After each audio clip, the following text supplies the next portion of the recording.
Members of the Senate, I'm Alice Lucero, Mayor of the City of Espanola. In Espanola, we had 4,500 households that were impacted by this gas outage. That's not to mention the 15,000 households that were impacted throughout Rio Riva County and northern Santa Fe County.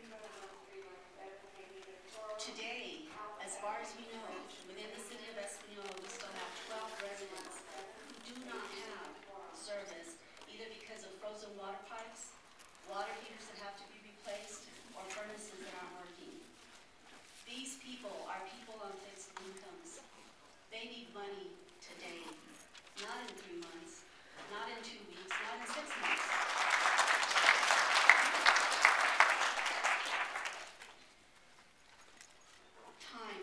Time is a very important element here. And I know that Gas Company of New Mexico has set aside $1 million. Sorry, Gas Company of New Mexico, that's just a drop in the bucket.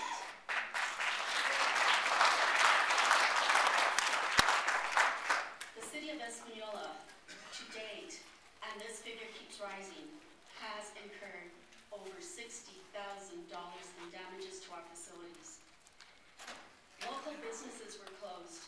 Employees, people were not working.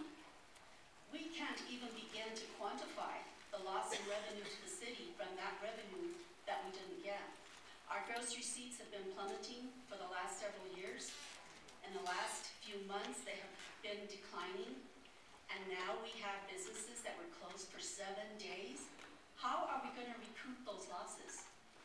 I don't know that we can. And I don't know who would be responsible for reimbursing the city for that loss of revenue. And like I said, we had several people who could not work because businesses were closed. These were families that were left without an income.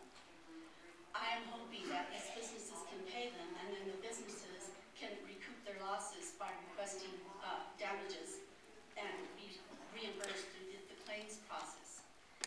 But I too offer a place for New Mexico Gas in our City Hall or one of our facilities to come in, set up an office to assist people with their claims. These are people who are elderly.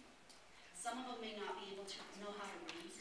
So we do need assistance. And I urge you to come by City Hall on Monday, or sooner if you can, and set up an office, because we do need that assistance for our families.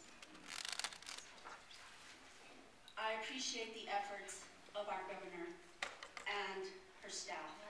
I appreciate the efforts of our state Homeland Security Office.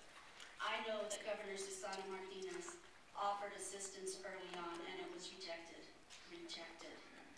I know that there are people in our community who offered assistance and were rejected. And I too, Senator Martinez, was told that we were a drug-infested community, a community ridden with crime. And these people were held back from assisting our people until they had assistance from the National Guard. But hearing from these people that came from out of state, they said that wasn't what they experienced. Talk to your people who came from Michigan. They experienced a friendly community, a community that embraced them with open arms, a community that offered them food and drink. And when they went to restaurants, they didn't have to pay. People paid for them. If they went to a bar to get a drink, they didn't have to pay. People paid for them. That's the type of community that we are. In the Espanola Valley,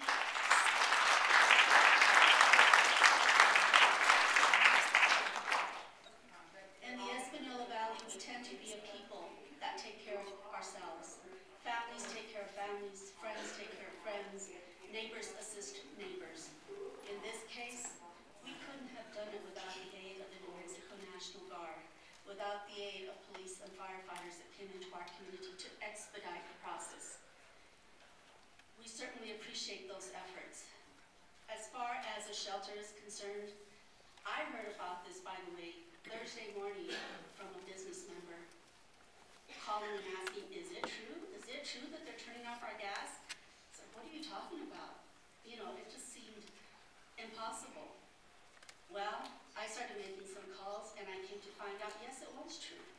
I hadn't gotten a call from New Mexico Gas. Later on during the day, I did have a message from them on my cell phone, but I had been on that cell phone half of the morning, most of the morning. But New Mexico Gas needs to be held accountable.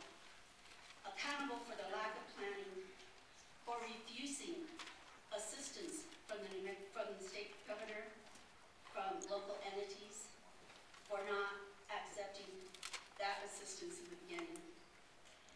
The attitude of indifference to the affected communities.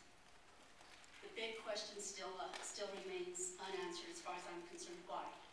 Why these particular cities and communities? Why the rural part of our state, and some of them are the coldest parts of the state? Well, Senators, on behalf of the people of the city of Espanola, I ask you to support Senate Memorial 30 and urge the PRC to conduct an investigation and to come up with some solutions. Not just the investigation, but let's get solutions.